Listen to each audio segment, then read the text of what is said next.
अगजानन पद्मार्कम् गजाननमहर्निशम्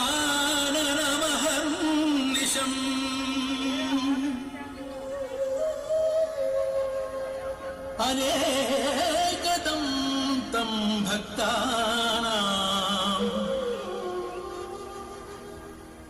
एकदं तम् उपास्महे। ಭಕ್ತಾದಿಗಳೇ, ನೀವೀಗ ಕಾಶಿ ಜ್ಯೋತಿರ್ಲಿಂಗ ದರ್ಶನ ಪಡೆದು ಪುನೀತರಾಗಿರಿ. ತ್ರಿಗಣಂ ತ್ರಿಗುಣಾಕಾರಂ ತ್ರಿನೇತ್ರಂ ಚ ತ್ರಿಯಾಯುಧಂ ತ್ರಿಜನ್ಮ ಪಾಪ ಸಂಹಾರಂ ಏಕಬಿಂಬಂ ಶಿವಾರ್ಪಣಂ ಕಾಶಿ ಕ್ಷೇತ್ರ ನಿವಾಸಂ ಚ ಕಾಲಭೈರವ ದರ್ಶನಂ ಪ್ರಯಾಗೆ ಮಾಧವಂ ದೃಶ್ವಾ ಏಕಬಿಂಬಂ ಶಿವಾರ್ಪಣಂ. ಸತ್ಯ ಹರಿಶ್ಚಂದ್ರನನ್ನು ಸತ್ಯ ಭ್ರಷ್ಟನನ್ನಾಗಿ ಮಾಡುತ್ತೆ ಎಂದು ಪಣಕೊಟ್ಟ ವಿಶ್ವಾಮಿತ್ರರು ಅವನು ರಾಜ್ಯ ಕಳೆದುಕೊಂಡು ಹೆಂಡತಿ ಮಗನೊಂದಿಗೆ ತನ್ನನ್ನು ಮಾಡಿಕೊಂಡು ವೀರಬಾಹುವಿನ ದಾಸನಾಗಿ ಸ್ಮಶಾನ ಕಾಯುವಂತೆ ಮಾಡಿ ಮಗ ಲೋಹಿತನನ್ನು ಕೊಂದು ಕಾಶಿರಾಜನ ಮಗನ ಹತ್ಯೆಯನ್ನು ಚಂದ್ರಮತಿಯ ಮೇಲೆ ಭರಿಸಿ ಅವಳ ಶಿರಶ್ಛೇದನ ಮಾಡಲು ರಾಜಾಜ್ಞೆಯಂತೆ ವೀರಬಾಹು ಹರಿಶ್ಚಂದ್ರನಿಗೆ ತನ್ನು ಒಪ್ಪಿಸುವಂತೆ ಮಾಡುತ್ತಾನೆ. ಆಗ ಏನ್ ಮಹಾರಾಜರ ಮಗನ ಹೊಂದವಳಂತೆ. ಮಹಾರಾಜ ಅಪ್ಪಣೆ ಆಗೈತೆ, ಅವಳ ತಲೆ ಕಡಿ ತಗೋಕೊಟ್ಟಿ.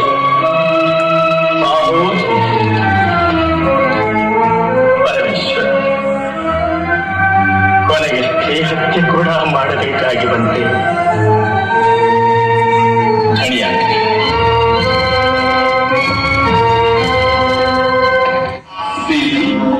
ನೀವು ಶಿಶು ಹತ್ಯೆ ಮಾಡಿದೆಯಾ?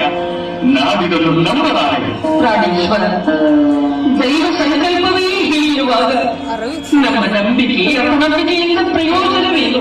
ದೇವಿ, ನಿನ್ನ ತಲೆಯ ಮೇಲೆ ಈ ಕೊಲೆ ಅಪರಾಧ ಹೊರಿಸಿರುವುದು ದೈವ ಸಂಕಲ್ಪವೇ? ಈ ದುರ್ವಿಧಿ ನಿನಗೆ ಬಂದದ್ದಾದರೂ ಹೇಗೆ? ಸ್ವಾಮಿ, ನೆಲದ ತೆರಿಗೆ ಬಂಧಿಸಿಕೊಂಡು ಬರಲು ನಾವು ಹೋಗುತ್ತಿದ್ದಾಗ ಓರ್ವ ಬಾಲಕನ ಶವ ಕಂಡೆ. ನಮ್ಮ ಮಗ ಮೋಹಿತನಂತೆ ಭಾಸವಾಯಿತು. ಮತ್ತೆ ಭ್ರಮೆಗೊಂಡೆ. ಅಷ್ಟರಲ್ಲಿ ರಾಜಭಟರು ಬಂದು ನೀನೇ ಹಂತಕೇ ಎಂದು ರಾಜ ಸನ್ನಿಧಿಗೆ ನನ್ನನ್ನು ಕರೆದುಕೊಂಡು ಹೋದರು. ಪುತ್ರ ಶೋಭದಿಂದ ಬೀಳುತ್ತಿದ್ದ ರಾಜ ಪೂರ್ವಾಪರಗಳನ್ನು ಯೋಚಿಸದೆ ನನಗೆ ಈ ಶಿಕ್ಷೆ ವಿಧಿಸಿದ. ಅಯ್ಯೋ ದೇವರೇ, ಮಹಾರಾಣಿಯಾಗಿ ಬೆಳೆಯಬೇಕಾಗಿದ್ದ ನಿನ್ನನ್ನು ನಿರ್ಮಿತಿಗಳನ್ನಾಗಿ ಮಾಡಿ ಬೇರೆಯವರಿಗೆ ಮಾರಿಕೊಂಡ ಮಹಾಪಾಪಿನ ಪುತ್ರ ಶೋಭದಿಂದ ಕಣ್ಣಿಟ್ಟಿರುವ ಈ ಸಮಯದಲ್ಲಿ ಸಹಧರ್ಮಿಣಿಯಾದ ನಿನ್ನ ಕನಕರಿಯುವ ದುಸ್ಥಿತಿ ಬಂದೇ ನನಗೆ.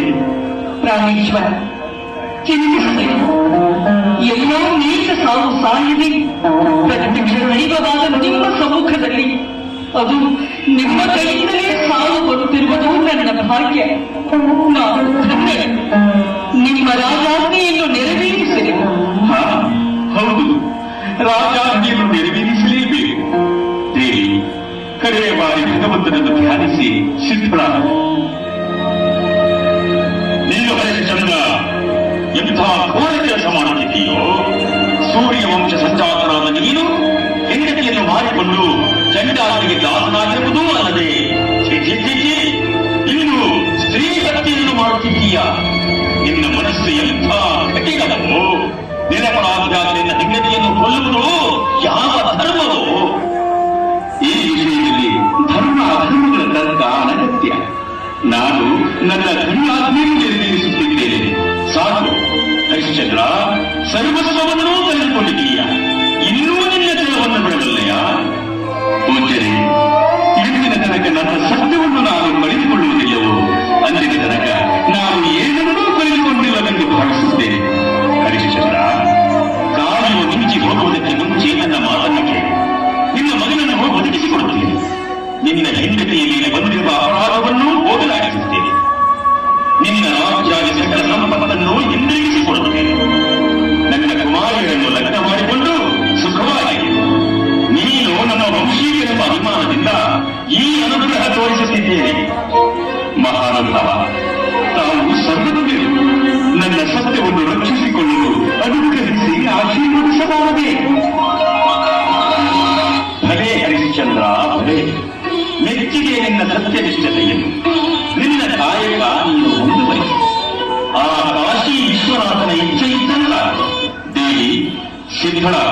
ಸರ್ವಥ